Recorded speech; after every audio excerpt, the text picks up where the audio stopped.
Hey everyone, so I decided to make you a small video on review number 2. You guys, as I mentioned in my post earlier today, the one that I printed out for you, I believe it was the green one, is like a little bit different than this one. 1 through 10 are exactly the same, but then I don't know what happened. But this is the one that I posted in Google Classroom. So I'll just do a couple examples from each little section just to make sure that you guys understand it, okay? So you guys, the first type of problem that you should be able to do are something like 1 through 6, okay? These guys right here. There's several on them, like pretty basic questions. So maybe if we did something like, I don't know, number 4 is not a bad one where you have to do a little bit of moving over. So let's first move the 1 to the other side. So we get tangent of x equals -1. And then we're going to go through and highlight where tangent is negative. So tangent is going to be negative in quadrant 2. Ooh, that's not a very good highlighter, is it? Okay. And it's also negative in quadrant 4. Okay, here, let me make this a little bit bigger. Hang on a sec, if I can remember how to do that. Okay, now that I have that, I need to figure out where does tangent actually equal 1. Well, if you look at your chart that I gave you guys, remember that piece of paper with all the identities? Tangent equals 1 at pi over 4. So this is pi over 4. Oh my gosh, I'm having massive issues. This is pi over 4. This is 3 pi over 4.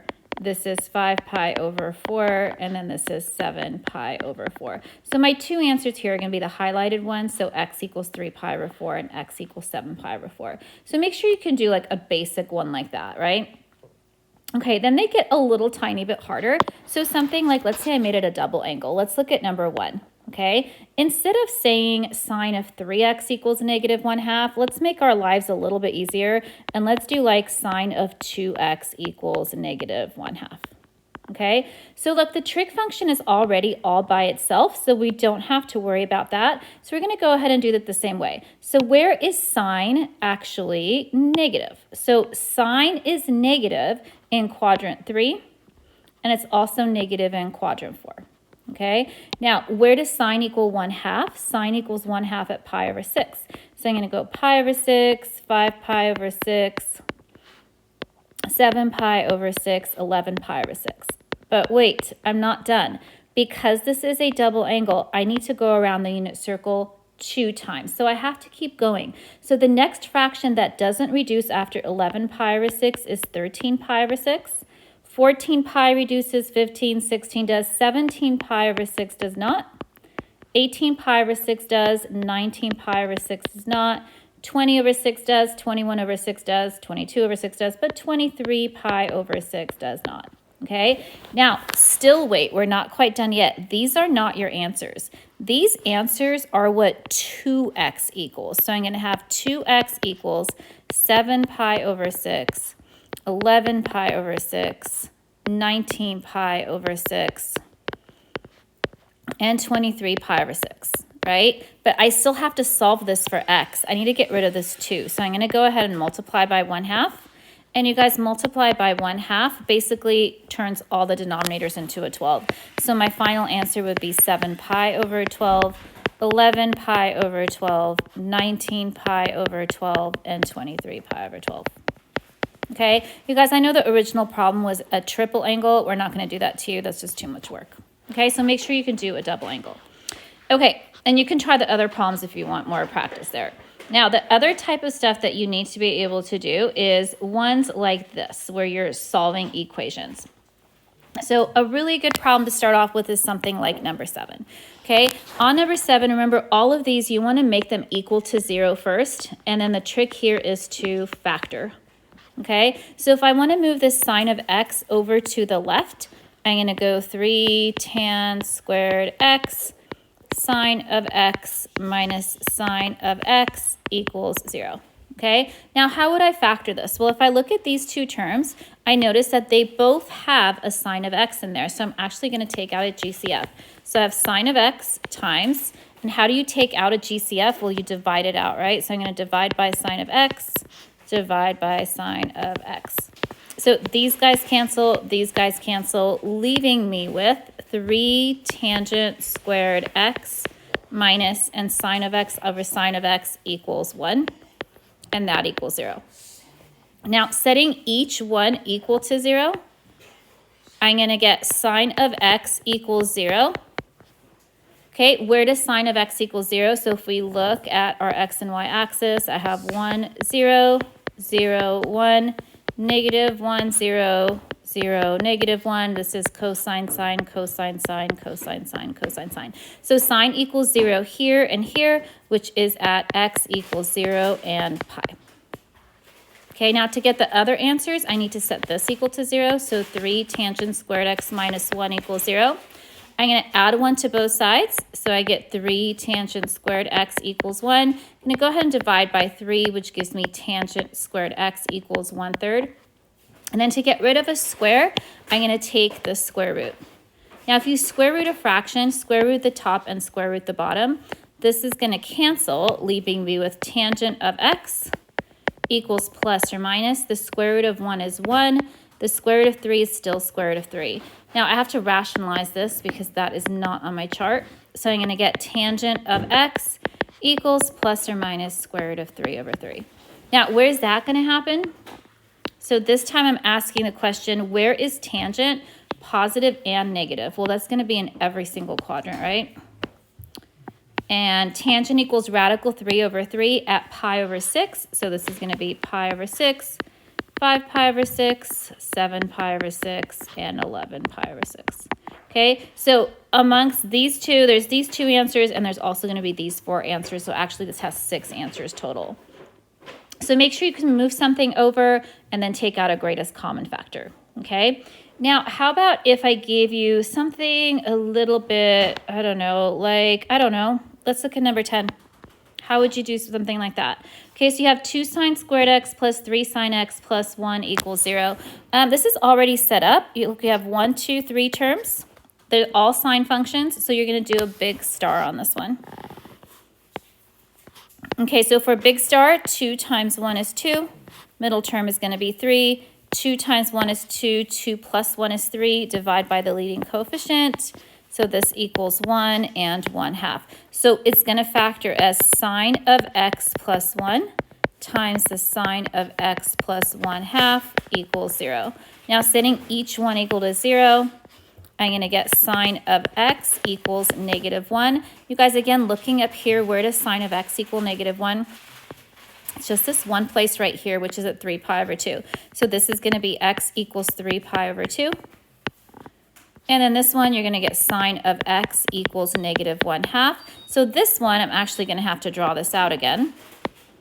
So sine of x is negative in quadrant 3. Oops, that's not a highlighter. Let's try this again. In quadrant 3 and in quadrant 4. And sine of x is 1/2 at pi over 6. So I have pi over 6, 5 pi over 6, 7 pi over 6, and 11 pi over 6. So my 2 answers are my highlighted ones. So x is going to equal 7 pi over 6 and 11 pi over 6. Okay, so make sure you can do something like that. Now, you guys, one more thing that might pop up on there. Let's say they gave you something that maybe, I don't know, you had 2 different trig functions, right? So something like this, what you want to do is you want to look at, okay, they're all cosines except for this sine squared. So if you use the mother of all identities, remember sine squared is 1 minus cosine squared. So change it to that, then collect like terms and try to solve that. Okay, it's not as complicated as this one, but just kind of keep that in mind. You might need to change another trig function into something else. Okay. All right, so what else do we need to be able to do? Okay, half angle formulas. Yes, you're going to have to be able to do one of these. You guys, it's kind of very similar to number 9 and 10. Okay, I think we just put 1 on there. Nothing too crazy with half angles. So let's try one of these. Maybe we can do number, I don't know. I think I did number 9 with period 5. So let's do number 9. Okay, or 10. Okay, so sine of 3 pi over 8. So I want to use the half angle formula. Sine of x over 2 equals plus or minus the square root of 1 minus the cosine of x all over 2. Okay, so I need to rewrite this so it looks like this. So let's do it. I want the sine of something over 2. So remember, how do I rewrite a something over 2? I basically take this angle and I multiply it by 2. So let's do that. I'm going to do it right here. 3 pi over 8 times 2. That's going to give me 6 pi over 8, which reduces to 3 pi over 4. Okay, so let me write that in a different color, 3 pi over 4. And you guys look at your formula. The 3 pi over 4 is representing this x. So x is 3 pi over 4. So basically, I can replace this x now with a 3 pi over 4. So let's see what I get. This is going to equal plus or minus the square root of 1 minus the cosine, let's do the same color, of 3 pi over 4. And all of that is getting divided by 2. Okay, now it's just simplification. Plus or minus the square root of 1 minus. Now I can evaluate the cosine of 3 pi over 4. We know how to do that, right? 3 pi over 4 is in quadrant 2. Cosine there is negative, so the answer is going to be negative. And the cosine of pi over 4 is radical 2 over 2. And then it keeps simplifying, plus or minus the square root of. I'm going to combine these two negatives and make them a positive. So I have 1 plus the square root of 2 over 2 all over 2. And then just make it prettier, let's multiply everything by 2. So that's going to give me plus or minus the square root of 2 plus, these cancel, rad 2 all over 4. Now, one last thing. I need to figure out if the answer is going to be positive or negative. So go back to your original. Okay, where is 3 pi over 8? You guys, if you had 8 pi over 8, right? 8 pi over 8 is a full pi. The 8's cancel out. Okay, if I have 4 pi over 8, 4 pi over 8 is pi over 2. So 3 pi over 8 is just a little bit shy of that. So if this is in quadrant 2, I'm sorry, quadrant 1, my bad. Okay, we're in quadrant 1. Sign in quadrant 1 along with everything else is positive. Okay, so there's your answer for that. So really, like, if you want to try to do number 10 and see if you can get it to match up to Mr. Borish's answers, okay? All right, now let's look at 13 through 19. So you guys, on these, okay, we honestly just put one little question like this on there, like one of these guys, okay? It's in degrees, very similar to this one, something a little bit more basic. So let's go ahead and do that. If I want to find out what the cosine of 195 is, and I want to use my sum and difference formulas, 195 breaks down into 45 plus 150, right? So I'm going to rewrite this as the cosine of 45 plus 150. And then using my identities, I'm going to have the cosine of 45, the cosine of 150, minus the sine of 45 times the sine of 150, okay? And that's just using the identities on the sheet that I gave you. Now let's go ahead and figure this out. Cosine of 45 is radical 2 over 2. Cosine of 150 is gross. I'll do it later. Sine of 45 is radical 2 over 2. Sine of 150 is gross, but now I got to figure it out. Okay, so let's do it. Where is 150? So 150 is approximately here. So I'm in quadrant 2, right? In quadrant 2, cosine is negative and sine is positive, right? Now, let's find out what the reference angle is. The reference angle is 30 here. So what's the cosine of 30? From your chart, cosine of 30, which is the same as pi over 6, is radical 3 over 2. Okay? And then sine of 30, same reference angle, is the same as sine of pi over 6, which is 1/2. Now, all I have to do is multiply these guys together. So 2 times negative radical 3 is negative radical 6. 2 times 2 is 4. Then minus radical 2 times 1 is radical 2 over radical 2. I'm sorry, 2 times 2 is 4. Does that make sense? So make sure you can break up an angle using a 30, a 45, and a 60. Okay? All right. Let's make sure we can do like one of these guys. Okay? Let's pick one. I don't know. Let's do 17. Looks like fun. Okay, so for number 17, I have cosine, cosine, sine, sine. Okay, these are co-workers, so this is going to be the cosine of x and y. In cosines, the signs change, so that's going to be a minus. Or you can just match it up to your identities sheet, right? You can do that as well. Okay, this is your x, this is your y. So let's go ahead and put it in. This is the cosine of 75 minus 15. Okay, let's go ahead and do that. 75 minus 15 is 60. And what is the cosine of 60? You guys, 16 is the same as pi over 3. So the cosine of pi over 3 is 1/2, or the cosine of 60 is 1/2. That's just straight from your chart. Okay, so make sure you can do something like that where you're like condensing them. Okay. These guys, let's try one of these. I don't know, let's pick a random one, just like matching up the identities, right? Maybe like this one. Okay, think of this as an x. If this is cosine squared x minus sine squared x, right? What does that equal? That identity is the cosine of 2x. What is your x? Your x is 15. So I'm going to replace the x with 15. I'm going to go ahead and multiply that together, which is 30. And the cosine of 30 is just radical 3 over 2. You guys remember that's just straight from your chart, okay? If you want to practice some more of these are like the easy ones. Just match them up to your identities.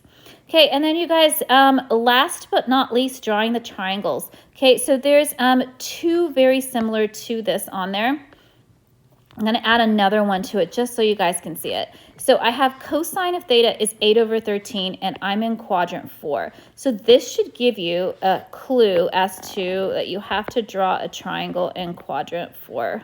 So let's go ahead and do that. So this is my theta. Cosine means adjacent over hypotenuse. So the adjacent side is 8. The hypotenuse is 13. You guys, this is not a triangle that I know. Let's see what we've got. 8 squared plus b squared is 13 squared. So I've got 64 plus b squared equals 169. So b squared equals 105, which means b equals the square root of 105. But you guys, it's also negative because you're going down. You guys, on your test, the triangle comes out pretty, but we'll just deal with these disgusting answers. Okay, now let's pick one of these. Let's say I wanted to find the sine of 2 theta. Okay, what's the identity for this? This is 2 sine theta cosine theta. And then we're just going to plug everything in. What is the sine of theta? Well, let's find it. It's opposite over hypotenuse. So the sine of theta is negative radical 105 all over 13. So I'm going to plug that in there. Negative square root of 105 all over 13. What is the cosine of theta? You can again look at your triangle, but it's right there too, right? It's just 8 over 13. And you guys, because these are just so ugly, you could just totally leave it like that. I don't care if you simplify. Okay? Now, let's say you wanted to find, instead of 27, let's say you wanted to find, I don't know, the sine of x over 2.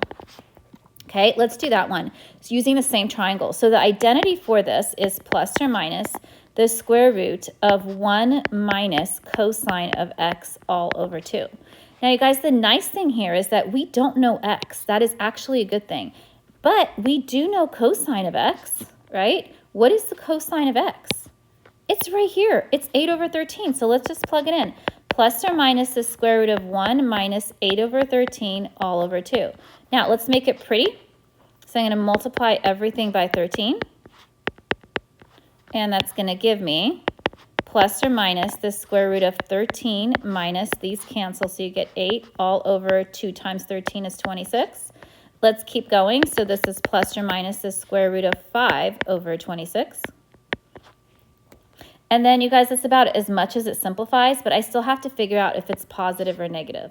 Okay, so look, if the original angle that I had, right, was in quadrant 4. So the original angle was right here in quadrant 4. Quadrant 4 is between 270 degrees and 360, right? So look, the angle theta was between 270 and 360. I don't know why I put an equal sign under that, but it doesn't matter. It can equal, okay? But I don't want to know where theta is. I want to know where theta over 2. I want to know where the half angle is because I want to know if the sign there is going to be positive or negative. So look, I'm going to go ahead and divide these by 2 so that now I have that half angle. 270 over 2 is 135. 360 divided by 2 is 180. So where is theta over 2, or that half angle that I'm looking for? It's between 135 and 180. It's right here, okay? That's in quadrant 2. And in quadrant 2, the sine function is positive. So that gives you a positive answer, okay? So you guys, look, the questions that I went over on this review are like really specific questions. Like really, if you know those, you should be totally set for tomorrow. But I mean, clearly, like instead of giving you sine of 2 theta, maybe you need to find cosine of 2 theta, like the same ideas, right? There's only 12 questions. It's not that bad. I hope this helped out. If you need any help, you guys, please come in tomorrow. I'll help you. Okay? Have a good day. Bye.